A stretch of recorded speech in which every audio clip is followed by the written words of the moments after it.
बुद्ध धम्म क्या है? गौतम बुद्ध कौन थे? क्या बुद्ध धम्म केवल दर्शन फिलोसॉफी है? क्या गौतम बुद्ध का अपनी बीवी बच्चों को छोड़कर जाना सही था? तो आज हम बुद्ध और बुद्ध धम्म से संबंधित सवालों पर बातचीत और डिस्कशन करेंगे। तो स्वागत है आपका मेरे साइंटिफिक हिस्ट्री स्टोरी चैनल पर। तो चलिए शुरू करते हैं। पहला क्वेश्चन, बुद्ध धम्म क्या है? बुद्ध धम्म बुद्धि से बना है, जिसका अर्थ है जागृति, और अतः बुद्ध धम्म को जागृति का दर्शन भी कहा जा सकता है। इसी दर्शन की उत्पत्ति सिद्धार्थ गौतम की ज्ञान प्राप्ति के बाद हुई, जो कालांतर में भगवान गौतम बुद्ध के नाम से जाने गए, जो 35 वर्ष की अवस्था में जागृत को प्राप्त हुए। बुद्ध धम्म अब 2500 वर्ष पुराना दर्शन है और पूरे विश्व में लगभग 380 लाख लोग इसका अनुसरण करते हैं। 100 वर्ष पहले तक बुद्ध धम्म मुख्यतः एशिया का दर्शन था, परंतु अब यह यूरोप, अमेरिका और ऑस्ट्रेलिया में भी बढ़त पर है, आगे बढ़ रहा है। दूसरा क्वेश्चन, क्या बुद्ध धम्म दर्शन फिलोसॉफी है? फिलोसॉफी अंग्रेजी के 2 शब्दों का युग्म है, मिला हुआ शब्द है। किलो लव, जिसका अर्थ है प्यार, और सोफिया का अर्थ है विवेक। तो प्रेम के विवेक का या प्रेम और विवेक के दर्शन शास्त्र दोनों ही शब्दों का अभिप्राय बुद्ध धम्म का वर्णन है। बुद्ध धम्म शिक्षा देता है कि हमें अपनी मानसिक बुद्धि का पूर्णतः से विकास करना चाहिए, जिससे कि हम स्पष्टता से समझ सकें। यह अपने अंतरतम में प्रेम और उदारता के विकास का भी शिक्षा देता है, जिससे कि सभी प्राणियों में मित्रवत व्यवहार कर सकें। अतः बुद्ध धम्म दर्शन है, पर केवल दर्शन ही नहीं, यह परम दर्शन है। तीसरा क्वेश्चन, बुद्ध कौन थे? 563 ईसा पूर्व उत्तर भारत के एक राजसी परिवार में एक बालक ने जन्म लिया। वह धन और विलासिता से बड़ा हुआ, लेकिन उसमें पाया कि सांसारिक सुख और सुरक्षा संभवतः सुख की गारंटी नहीं देता है। अपने चारों ओर दुख को देखकर वे अत्यंत दुखी हुए और मनुष्य के सुख के अस्थायी मार्ग के विश्लेषण में प्रवीण हुए। वह 29 वर्ष की अवस्था में अपने पत्नी और बच्चे को छोड़कर उस समय के महान गुरुओं के सानिध्य में उनसे जागृति प्राप्त करने का मार्ग ढूंढने के लिए यात्रा आरंभ किया। वे उन्हें बहुत सारी शिक्षाएं दिए, लेकिन उनमें से कोई भी मनुष्य के सुख के कारण और निवारण के बारे में उनकी शिक्षाओं को शांत नहीं कर पाया। यहाँ पे नोटिस करने वाली और समझने वाली बात यह है कि गौतम बुद्ध 563 ईसा पूर्व उत्तर भारत में हुए, लेकिन राजसी परिवार में बिल्कुल नहीं हुए थे। गौतम बुद्ध का असल इतिहास यह है कि गौतम बुद्ध खुद बौद्ध सभ्यता, बौद्ध संस्कृति में पैदा हुए थे और वो कोई राजसी परिवार में पैदा नहीं हुए थे। गौतम बुद्ध से पहले भी 27 बुद्ध हुए हैं, वहीं 28वें बुद्ध गौतम बुद्ध हैं।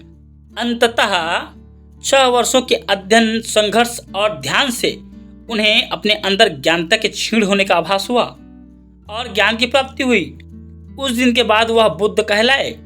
एक जागृत अवस्था को प्राप्त उसके बाद 45 वर्षों तक सारे उत्तर भारत में भ्रमण कर लोगों को अपने ज्ञान से आलोकित किया।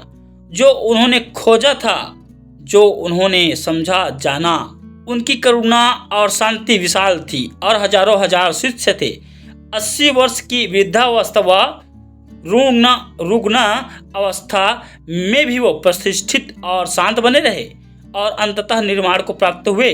अंततः उनकी मृत्यु हो गई। चौथा क्वेश्चन, क्या बुद्ध का अपने पत्नी और बच्चे को छोड़कर जाना या त्याग करना गैर जिम्मेदारी नहीं थी? क्या यह गलत था या सही था? बुद्ध का अपने परिवार को छोड़कर जाना आसान नहीं रहा होगा। वो अवश्य ही त्याग के पूर्व दीर्घकाल तक चिंतित और संदेह में रहे होंगे, लेकिन उनके पास परिवार या विश्व को चुनने का अवसर था और अंत में करुणावान होने के कारण ही अपने आप को विश्व के प्रति समर्पित किया। समूचा विश्व अब भी उनके इस त्याग से लंभावित हो रहा है। यह अनुत्तरदायित्व तो नहीं था, शायद यह अब तक का सर्वाधिक महत्वपूर्ण त्याग था। 5वां क्वेश्चन, बुद्ध इस संसार में नहीं है, पर वह हमारी मदद कैसे कर सकते हैं या कैसे कर रहे हैं?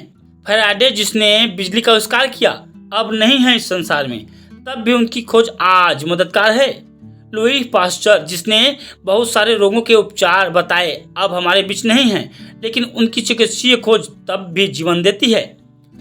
लियोनार्डो डी विंसी जिसने अति उत्तम रचनाएं कला क्षेत्र में निर्मित किए अब नहीं है, लेकिन उनके द्वारा निर्मित रचनाएं अब भी हृदय में आनंद और उमंग प्रदान करती है। महान नायक और नायिकाओं को मरे शताब्दियां बीती, लेकिन जब भी हम उनके कार्य और उपलब्धियों को देखते हैं तो वो हमें अपने जैसा बनने को प्रेरित करती हैं। हाँ, बुद्ध अब नहीं है, लेकिन 2500 वर्ष बाद भी वो लोगों के लिए प्रेरणा श्रेय हैं और उनकी बातें लोगों के जीवन में बदलाव लाती हैं। शताब्दियां बीत जाने बाद भी सिर्फ बौद्धों के पास ही ऐसी शक्तियां बरकरार रहती हैं। 6वां क्वेश्चन, क्या बुद्ध भगवान थे? ना, वह नहीं थे। उन्होंने कभी दावा नहीं किया कि वो भगवान हैं। भगवान के पुत्र या भगवान के दूत भी नहीं हैं। यह एक मनुष्य थे जिन्होंने स्वयं को पूर्णतः प्रदान किया और बताया कि अगर हम अपने बताए मार्ग का अनुसरण करें तो हम भी पूर्णतः को प्राप्त कर सकते हैं। 7वां क्वेश्चन, अगर बुद्ध ईश्वर नहीं तो लोग उनकी पूजा क्यों करते हैं? पूजा के अनेकों रूप होते हैं। जब लोग ईश्वर की पूजा करते हैं वे उनकी स्तुति करते हैं और कृपा चाहते हैं। वे विश्वास करते हैं कि ईश्वर उनकी स्तुति को सुनेगा, अर्पण स्वीकार करेगा और उनकी प्रार्थना का उत्तर देगा। बौद्ध इस तरह की पूजा का अभ्यास नहीं करते हैं। दूसरी तरह की पूजा में हम जब किसी के प्रति आदर भाव रखते हैं, उसकी प्रति श्रद्धा रखते हैं। जब कोई शिक्षा कक्षा में प्रवेश करते हैं हम खड़े हो जाते हैं। प्रतिष्ठित व्यक्ति से मिलने पर हम हाथ मिलाते हैं और जब राष्ट्रगान गाया जाता है हम सलामी देते हैं। ये सभी पूजा, प्रशंसा और आदर के संकेत भाव हैं। इस तरह की पूजा का ही अभ्यास बौद्ध करते हैं। हाथों में कोमलता से गोंद में रखी हुई बुद्ध की प्रतिमा और करुणामय मुस्कुराहट हमें अंदर शांति और प्रेम की पुष्टता के लिए प्रयत्न करने का स्मरण कराती है। अगरबत्ती सुगंध हमें सदाचार के व्यापक प्रभाव का स्मरण कराती है। दीपक ज्ञान के प्रकाश का स्मरण कराती है और पुष्प शीघ्र ही मुरझाकर निर्तेज हो हमें अस्थायित्व का स्मरण कराते हैं। जब हम झुकते हैं तो बुद्ध की शिक्षाओं से जो हमें मिला उसके प्रति कृतज्ञता का भाव प्रकट करते हैं। बौद्ध पूजा अर्चना का यही सार है। लेकिन मैंने लोगों के द्वारा सुना है कि बौद्ध मूर्ति पूजा करते हैं। इस तरह का कथन उन लोगों की नासमझी दर्शाती है जो ऐसा बताते हैं। शब्दकोश मूर्ति पूजा एक तस्वीर या प्रतिमा को ईश्वर मानकर पूजा के रूप में प्रयोग को परिभाषित कराती है। जैसे कि हमने देखा है कि बुद्ध को भगवान नहीं मानते तो लकड़ी के टुकड़े और धातु को भगवान के रूप में कैसे मान सकते हैं। सभी संप्रदाय चिन्हों का उपयोग अपना भिन्न मत दर्शाने के लिए करते हैं। ताओइज्म में यिंग यांग मानचित्र विपरीतों के प्रति एकतारूपता दर्शाने के लिए प्रयोग में लाई जाती है। सिख धर्म में तलवार आध्यात्मिक संघर्ष को दर्शाने के लिए प्रयोग में लाई जाती है। क्रिश्चियनिटी में मछली को क्राइस्ट के विद्यमान होने और क्रॉस को उनके त्याग को दर्शाने के लिए प्रयोग में लाया जाता है।